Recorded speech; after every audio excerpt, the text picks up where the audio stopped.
Hi folks, we're back here at the storage unit and ready for a new box. So let's see what we got.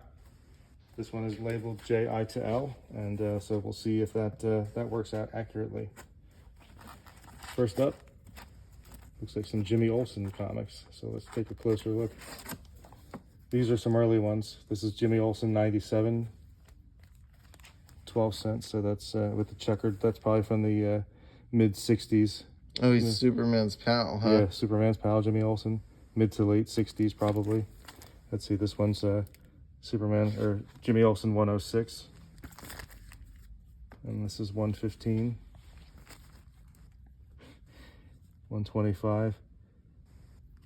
It's amazing, these covers, just of what must they have been thinking with these things.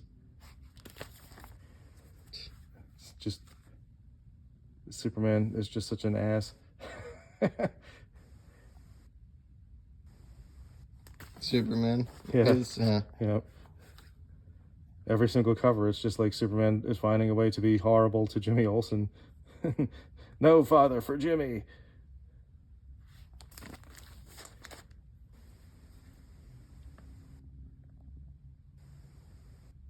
The pen of prophecy. Just great stuff. Now, this is where things get really interesting. Jack Kirby, one of the things that he did when he switched over to DC from Marvel was to take over Jimmy Olsen. He introduced the character of Darkseid, I believe, in his first issue of Jimmy Olsen, and this is not that, but this is a Jack Kirby issue, which unfortunately appears to be the only one that I have here. But this is post Jack Kirby, Jimmy Olsen, where Superman seems to be a little less mean to Jimmy in these, which is good. So that's it for Jimmy Olsen. Now we can move on to other things. In this case, Marvel's John Carter, Warlord of Mars, Edgar Rice Burroughs. So this is from the 70s, so chances are good there's some pretty good art and writing on this. That's number 10. With a Gil Kane cover. You can see this stylized GK, so that's definitely... Oh, is that what that is? Yeah, it's definitely Gil Kane's later art style.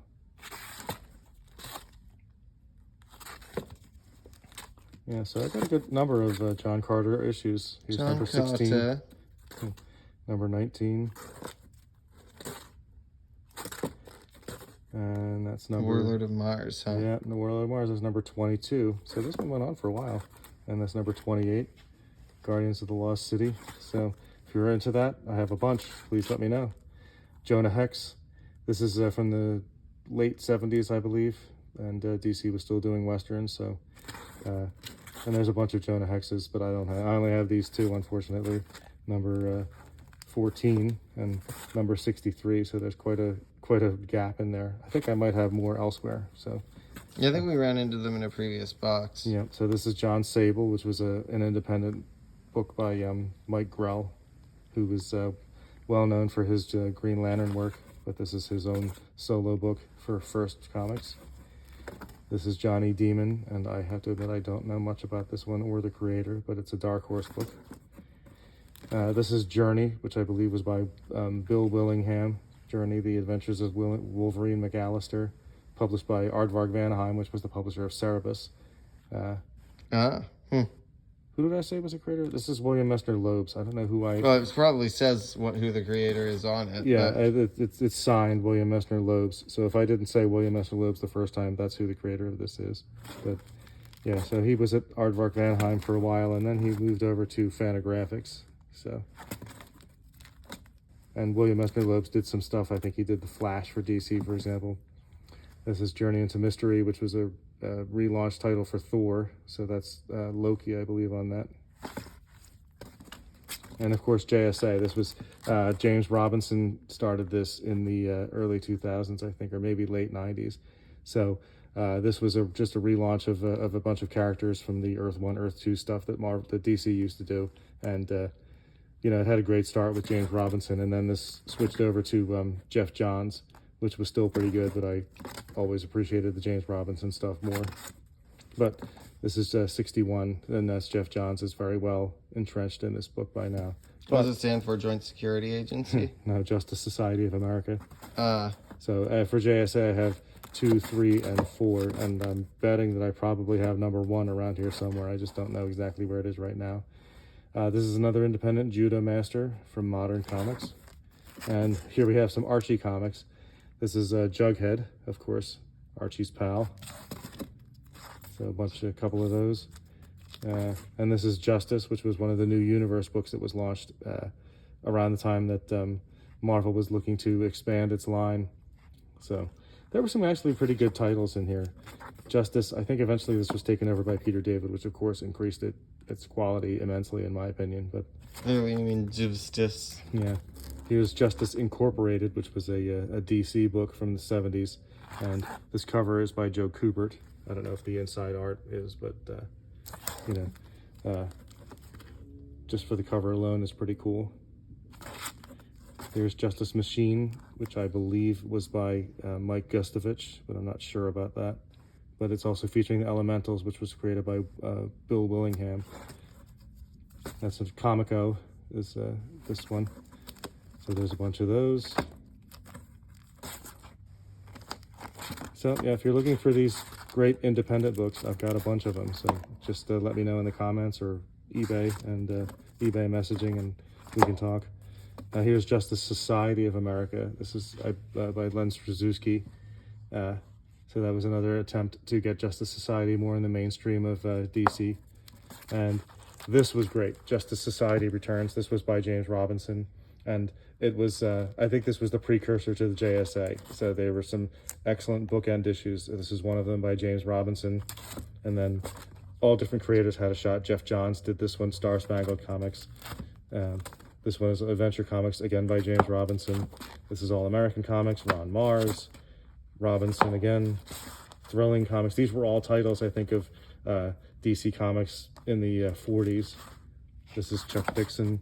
National Comics by Mark Waid, another great one. Tom Peyer did Smash Comics with Our Man. So really great stuff. Karate Kid was another series in DC, I think around the time of the DC explosion. But this is number 3. That's number 5. I got a bunch of these. Number 9. Number 10. So yeah, again, if you're interested in these more obscure titles, by all means, please let me know. 12. And that's it. So that Ka-Zar, or Ka-Zar, I never knew how to pronounce this one. But this is a Marvel character that has been around for a while, but he got his own book. Looks like it's around the mid-70s, maybe early 70s. But here he is fighting against El Tigre with his trusty Zebu, his saber-toothed tiger. So there's 4. You have number 7, 8, 9, 12, 14 with Claw, who appeared in Black Panther. All right, yeah. Did he appear in Black Panther, or did he appear in the Avengers movies? Who? Claw. I think he was in... He was in one of the Avengers movies, wasn't he? The one with the first... He was in Age of Ultron, I think. Age of Ultron, yes. I knew it was one of those. So yeah, here's more. It looks like another Gil Kane cover, but Gil Kane more at his prime. It looks like there's some water damage down here. That's Ka-Zar 15, 16. I have 19. Couple of basements, I guess. Yeah. The bane of comic book collectors everywhere. 20. So here's the relaunched Ka-Zar, the Savage this time, in I believe this was early 80s. So yeah, that's another attempt to get Ka-Zar more into the Marvel mainstream. So yeah, I got a bunch of those. 6, 8, 11. This is 16. So yeah, 21. They tried a lot of stuff. I have to give them credit. They really did a lot to try to keep people's interest in this book. 25. Spider-Man, of course. Yeah, the art and stories seem to be trying to kind of redo the character and try a new thing. So Kickers Incorporated was another new universe title. Here's King Conan, which was a spin-off, of course, of the very successful Conan the Barbarian. That's number 12. This one's number 10. Penelope, AFK, what? Kitty Pryde and Wolverine, a miniseries, of course, based on 2 popular X-Men characters. This is Nightfall, which is noteworthy because it's a Neil Adams creation. So this cover looks like it's by Neil Adams. I don't think the interior is, though. So let's see. Oh, no. Neil Adams plot and Peter Stone's story and dialogue. But still, it's a Neil Adams book, so they're always worth checking out. I didn't say it was fascinating. I said it was noteworthy. There's another issue of Nighthawk. Worth getting just for the covers. This is Knights of the Pendragon. And here's Cobra, another series from DC's implosion era in the mid to late 70s. And there's Cobra number 6. This is Kona from Dell. This is a 12 center, which is, again, probably from the mid 60s, maybe mid to late 60s. Kong, more DC, mid 70s goodness. Let's see, this looks like, oh, Bernie Wrightson. This is a Bernie Wrightson cover. Great horror writer, author, and artist who did artwork for Swamp Thing and also did illustrations for The Cycle of the Werewolf by a Stephen King miniseries, or a short story, I believe.